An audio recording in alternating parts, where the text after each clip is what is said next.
This is the Demystifying Mental Toughness podcast, hosted by David Charlton, and you're listening to this podcast to help you build your own mental toughness, or so that you can support other people or your clients better. Either way, you will learn more about developing this plastic personality trait that all but guarantees that you will perform better and lead a more prosperous life. Hi, and welcome back to episode 207 of the Demystifying Mental Toughness podcast with your host, David Charlton. And today I'm going to be joined by an author, someone who's got an expertise in helping people deal with conflict. Nicole Posner and I go on to have a nice conversation about the psychology behind difficult conversations, why we avoid these conversations, and what creates conflict. She then goes on to share some tools. We talk about feedback, delivering criticism, about the culture of organisations and how that feeds conflict. She also goes on to share some tools. Enjoy tuning in. Hi Nicole, it's lovely to meet you. Would you be able to share with the listeners a little bit about your background and your interest in the psychology of difficult conversations?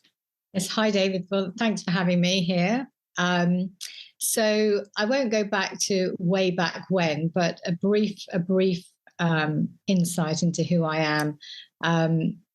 I studied psychology as just for human interest about 6-7 years ago, and wanted to do something with it rather than going back into full-time education with it, and started doing a distant learning course on counselling, and one of the modules on there was mediation.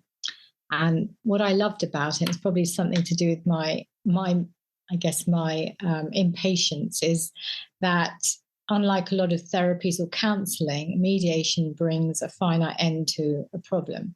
So I trained to be a mediator, and the training was actually underpinned by the psychology of conflict. So I understand what drives us to become entrenched, what stops us moving through a difficult situation, why we see red.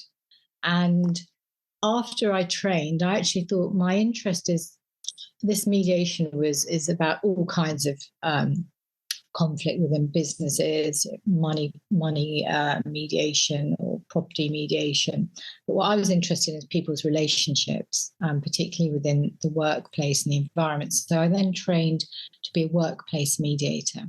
And what I found during the course of all these mediations over the years was that often the problems I was there to mediate, which was sort of at sort of lower level, were because leaders or business owners didn't know how to have difficult conversations.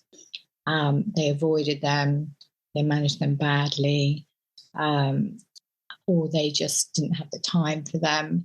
And so I realized at that point that actually, if I want to make a difference and change the world and allow people to have conversations more easily, I needed to work with business owners and leaders, because it's often systemic of the business and the culture. That's where the problem started and obviously followed through. And then as a result of that, I trained to be an executive conflict coach. And following on from that, I then started going to businesses and doing training, teaching leaders and management how to have difficult conversations or deal with conflict. And now I consult. And you've got a fantastic book as well called And Breathe. I do, yes, And Breathe, yes. Which was born out of frustration, really, the book, which I suppose encompasses all my years of knowledge. And it's split into two parts, which is conflict prevention and conflict cure. So the first part is bringing awareness to all the issues that create conflict in a business, whether it's our own behaviors, whether it's communication problems, whether it's management clash, whether it's culture change in management. A whole load of different things can create conflict. And then part two is, okay, now we know what the problems are, how do we fix them? So conflict management tools, how to communicate better, how to have those difficult conversations. So it's sort of split into two easily digestible parts. So hopefully, yeah, we'll go on to talk about some of the different aspects that you've got in the book there. First part I'm really intrigued about is, why is it that we do avoid conflict then? Well, it's normally fear-based. So if we think about our fight, flight, freeze response, the fear is often because something that's happened to us in the past. So if you've had a conversation in the past that has brought something up for you, a fear of losing, a fear of losing control, a fear of confrontation, fear of judgment, those, what your brain does is it is there to protect you, and it says, "Oh, I'm not going there again. I'm not going to look stupid. I'm not going to have to deal with that sort of confrontational person." And it sort of puts a wall around us and says, "No, we're not doing that again." So what do? We avoid those conversations, and that fear is, it is quite consuming. People will rather avoid having them than put themselves back into that position where whatever that feeling was for them at the time previously, they would rather do that than, they'd kick the can down the road and do anything to avoid it. So it's fear-based. Okay, as far as like mental toughness goes, obviously the podcast's called Demystifying Mental Toughness, and an element of mental toughness is interpersonal confidence. So I'm curious, you'll probably find like leaders in different fields who some have got really high interpersonal confidence where they're very comfortable in group situations, they're quite persuasive, and then you'll have people potentially who've got low interpersonal confidence.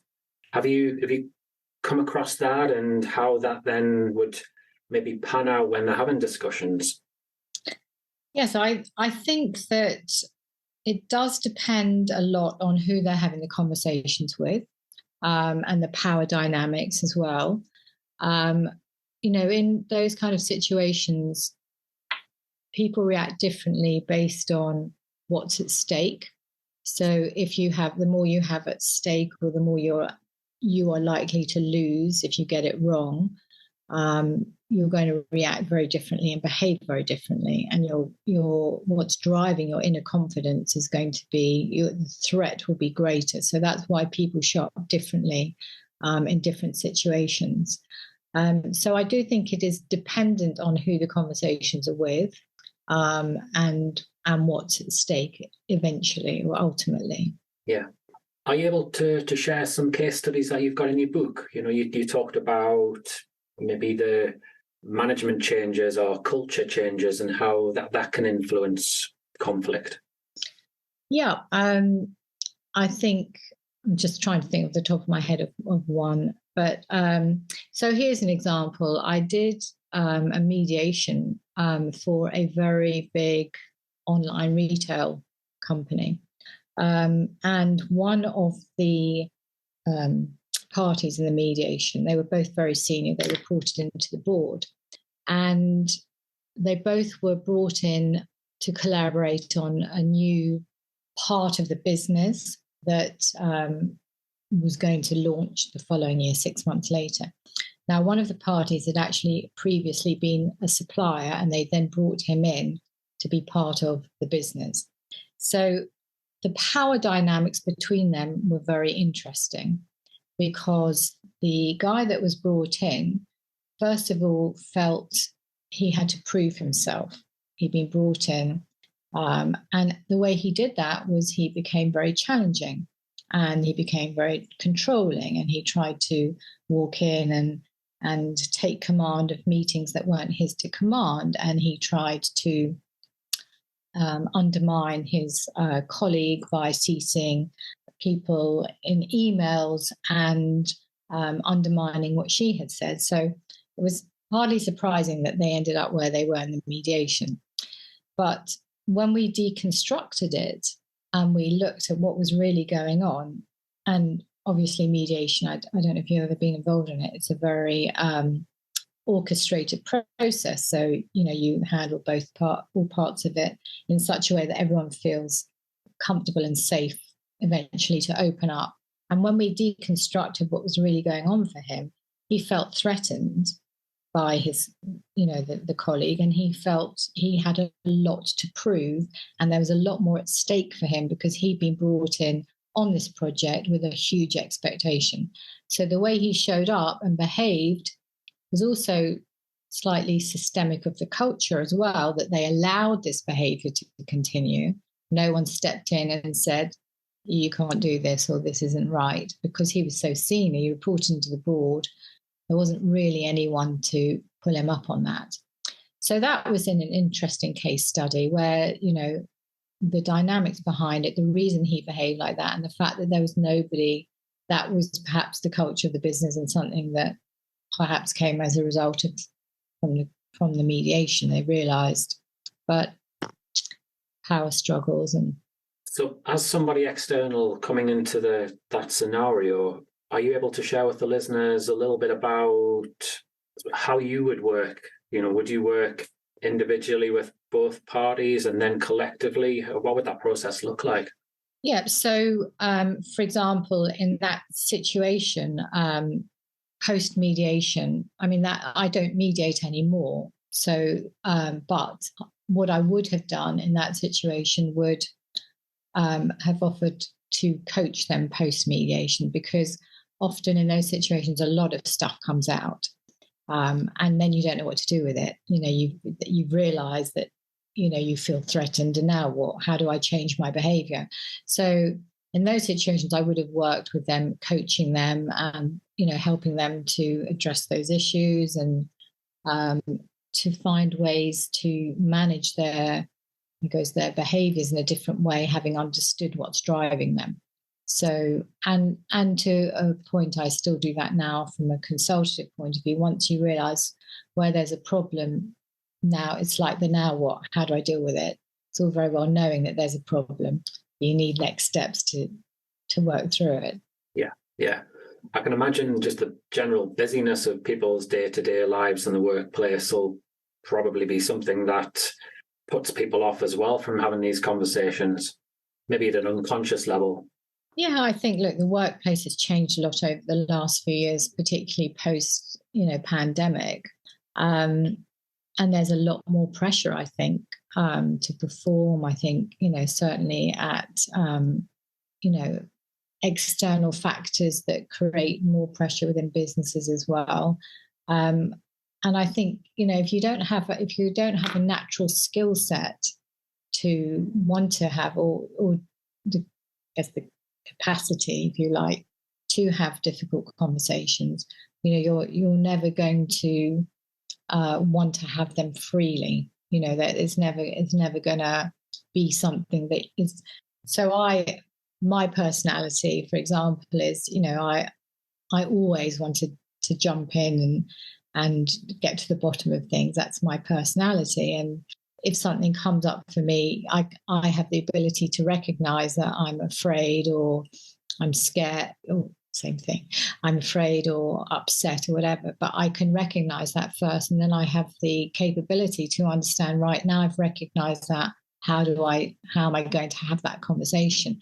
If you don't have that skill set or that awareness that that's what you need to do first, it's not going to be natural to you. So therefore, those situations are just going to be going on around you. And to your point about, our mental resilience in those situations, what happens? We take all of this stuff and we take it home with us. We can't sleep. It impacts our relationships externally. It impacts our relationships, within businesses, with our colleagues, how we show up. I talk in my book about communication baggage. If we've had a difficult conversation or situation or meeting or something that's really racked us, and we turn up to another meeting, we're going to bring that baggage with us. So that's then going to impact the next conversation we have. So everything, we carry it with us. And that's not healthy on many levels, internally and externally. So that's really important to take note of, from the mental health perspective as well.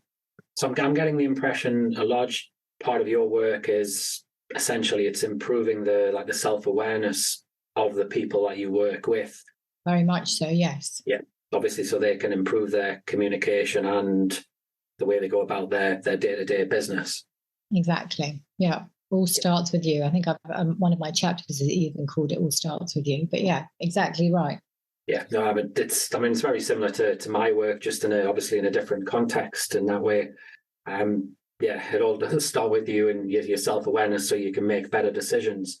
I'm intrigued. So you've touched on management. There'll be a lot of people who've been promoted into managerial roles who have the skill set from their previous job. Again, is that something that you've got involved with to upskill them? Well, I've been involved in the tail end of when people have been promoted, and what a lot of leaders or business owners, the mistake they make is they want to promote people, obviously because they've performed well and they financially want to reward them. But being promoted into a managerial position is a different job altogether. It is a different skill set. It's like an engineer training to be an engineer and then telling him he has to manage a team of people. His skill set is engineering, or her skill set, even shouldn't be sexist here. But the point is, at that point, if you don't have people management skills or you don't understand what drives people's behaviors as a manager, or how to motivate them, or how to deal with problems, what's going to happen is it's going to be chaos, and it's going to create friction, and it's going to create tension, it's going to create conflict. So where I have often been brought in is unfortunately the tail end of that, which is people have accused a manager of bullying because what they're doing is micromanaging, because they don't know how to manage somebody without being all over them. Or equally, things have gone wrong because they've just allowed their team members to do what they want. And then when they come in and put their foot down and go, why has this happened? It's their fault because they haven't been there to support them on the journey. So in that situation that you're talking about, I've only actually ever experienced the tail end of that, which is when they're in crisis. But my raison d'etre in life is to change that and to prevent those situations, and to educate people about how they can stop those problems happening. I suppose the ideal there would be organizations would be proactive in that type exactly. But the reality is the vast majority will be reactive, and they'll wait till a problem arises. Yeah. And the irony is, a lot of times when I've gone in at the crisis end, and I'll have a conversation with the lead or business owner and or even HR in those cases, and say, why didn't anyone step in before? And they say, well, we didn't have time. We had this massive project on. We didn't have time.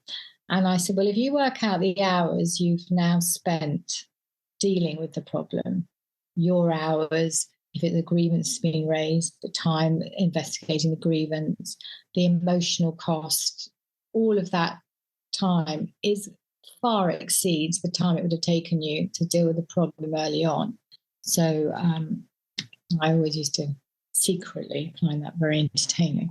Obviously, it wasn't for them, but yeah, it's a fact, though, isn't it? It makes complete sense. So again, just thinking about the new manager, or it could be I know you've mentioned about startups. You get involved with startups. So part of someone's role, be it startup, be it a manager, is going to be giving feedback and potentially like giving criticism out to staff. What advice would you offer them? Feedback. Yeah, on feedback. Yeah. Feedback's a funny thing because people's reactions often it's negative. So they'll go in with the criticism or not. So not so much criticism, but addressing problems. And first of all, I think it's really important to recognize when people have done well, and that's often lost. In particularly if you're new in role in post, you have to have to take that on board, that it's equally to motivate people. You have to give them the positive drive as well. But giving feedback is a very interesting thing, and there are lots of schools of thought about it. I'm much more, I would always go in on start it off with, use the curiosity. Curiosity is one of my biggest tools of how to, if you're in a difficult situation, go in with a curiosity. How do you think you're doing? So that gives you a benchmark of where they think they're at, first of all. It gives you an idea of how the conversation might go. Because if they think they're doing really well and you're coming in with something else, you kind of know how to position it slightly differently. I also always recommend you give specific examples.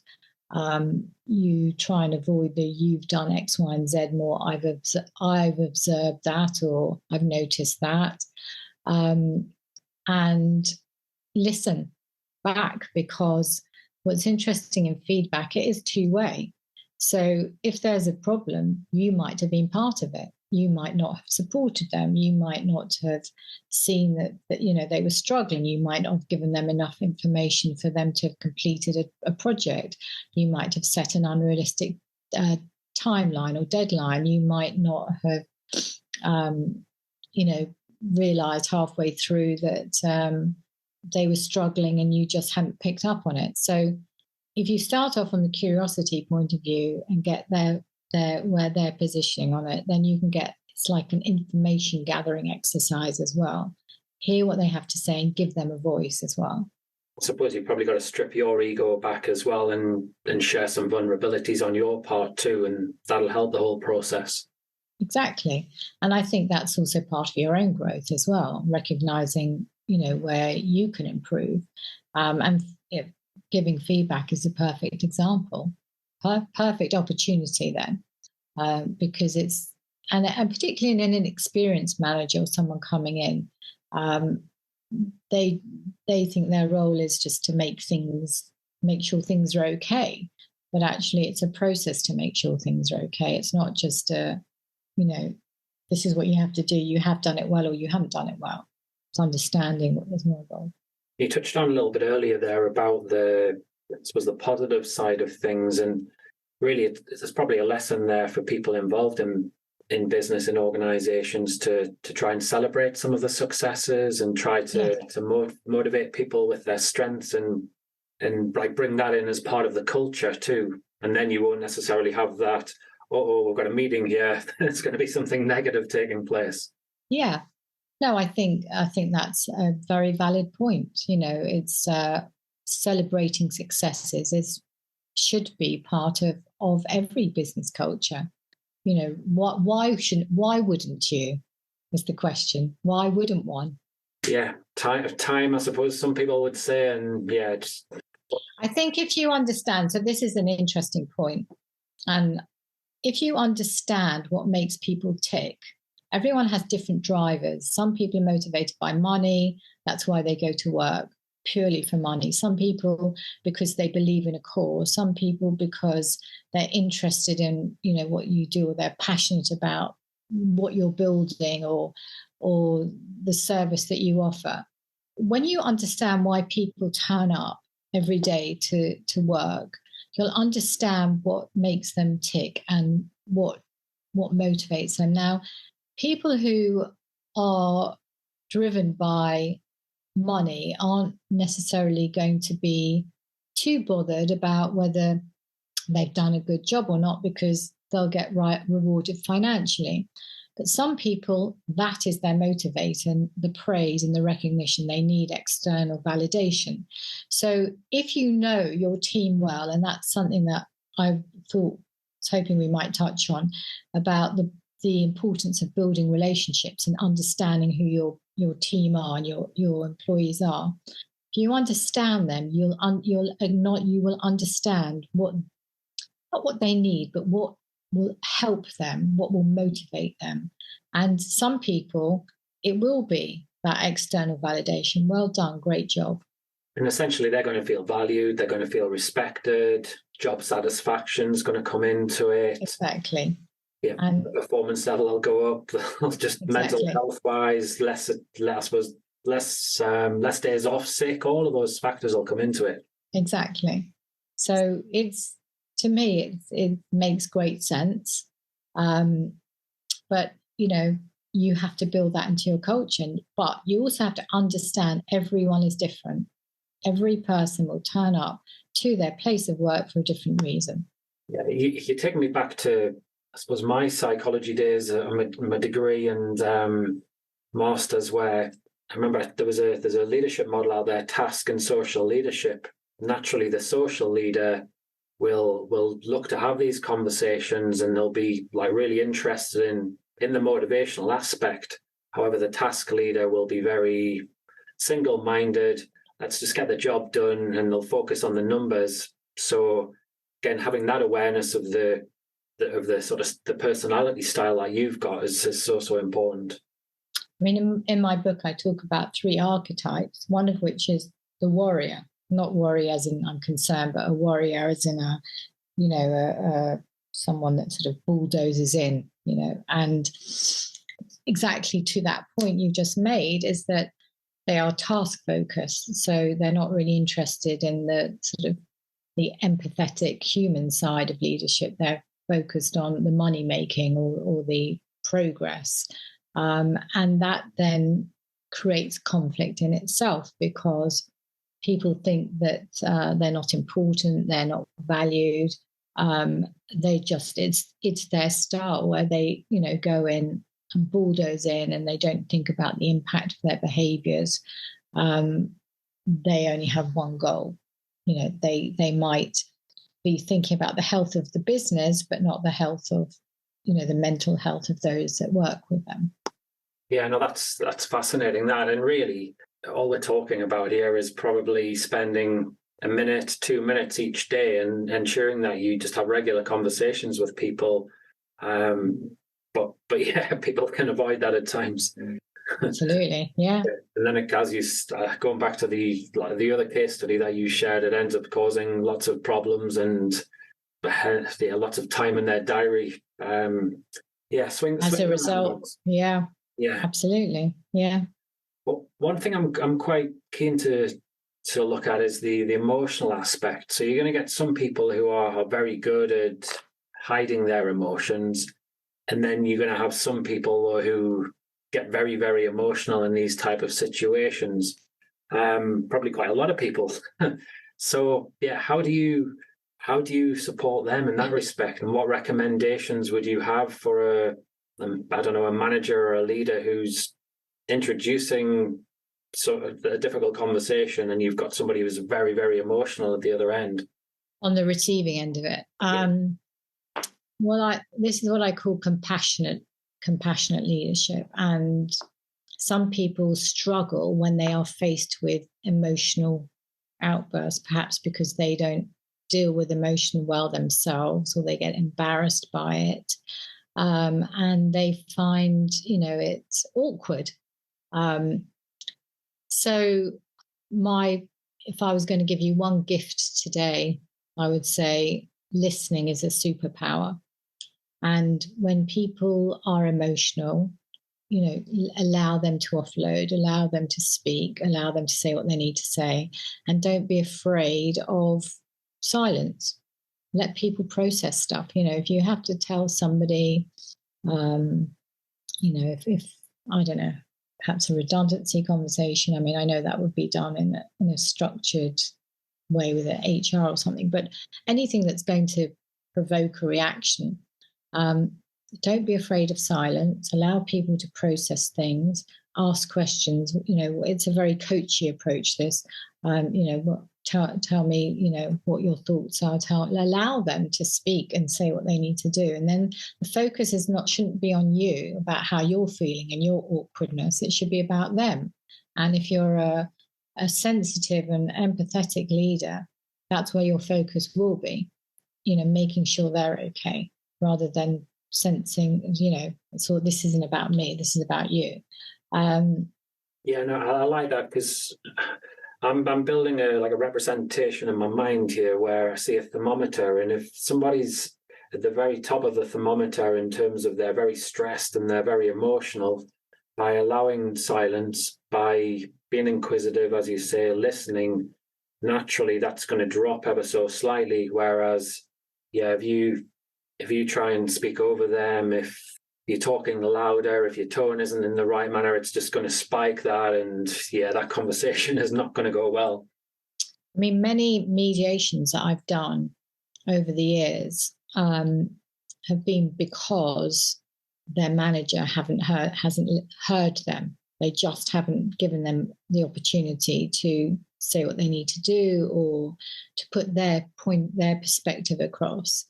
And that creates the more conflict and tension. And so in the mediations I used to be split into two parts. The first part was I would go in and talk to each party individually for like an hour and a half. And then afterwards we'd bring them together and we do the joint part of the mediation. And in the first part of those mediations, people would walk in like this and they'd be sitting down, they'd be very annoyed that they had to be there, and they were upset and they were angry, and their body language are like this. I know that this is a podcast people can't see, but very sort of closed and tight. And after sort of half an hour of just allowing people to speak, you can just see the sort of anger and the pain dissipate, and slowly their body language. There was one mediation I remember, which it was very sad actually, because it was actually in the health sector. A director of in a health clinic. Anyway, and he walked in and he was clutching. He had a satchel and he sat down and he was clutching it close to his chest, like his life depended on it.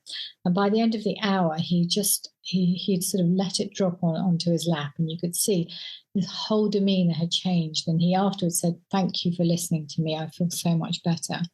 And the power of listening is just so incredible, so impactful. So yeah, well, that's a nice way to finish on that note. We'll skip on to like the three key takeaways from our conversation, but yeah, certainly listeners, listening is the way forward. Listening is definitely one. I also I love an acronym. So one of my favorites is to lead with heart. So heart stands for humility, empathy, authenticity, respect, and transparency. And I think if as a leader or business owner, you can encompass those 5 key pillars, and you also, it's a sort of a nod to the fact that, your team are the beating heart of your business as well. You made a mistake, but show humility. If you have to have those compassionate conversations, be empathetic. If there's a problem in the business or something, you need to show up authentically. Don't try and hide behind it. Respect, I don't think needs any introduction. And transparency, just be open and honest and tell people how it is. So that would be one thing. And then I guess a little tool to help you if you have to prepare for a difficult conversation or interaction is to use another acronym, use a MAP, which is manage your mindset. So make sure you're in a good mindset or frame of mind, or shift your state before you have that conversation. If you're feeling angry, calm yourself. If you're nervous, do something to build your confidence. Next one is know what you want to achieve from the conversation, to have a goal for it. And then the P stands for prepare, plan it. So that will help you make sure that you're not derailed during the conversation if it goes off track. That's fabulous advice, that is, Nicole. Whereabouts can the listeners find you? Should they want to ask you any more questions, or if you want to, feel free to guide them to your book as well. Thank you. Well, my book is called And Breathe, available on Amazon. And it's the Prevent, Manage and Master Difficult Leadership Conversations in Business and Beyond. So there are, I guess, lessons in there you can use outside of the business world as well. And I sort of hang out on LinkedIn. My website's sort of undergoing a bit of a change, so probably no point going there at the moment, but definitely LinkedIn is a good place to find me. Fantastic. Well, yeah, a big thank you for your time today. Well, thank you so much for having me. It's been a pleasure. Thank you. That was a thoroughly enjoyable conversation, as most podcast episodes are. And after we'd spoken, Nicole and I actually had a chat, and she shared a disappointment that we weren't able to talk about David Beckham and his Netflix documentary.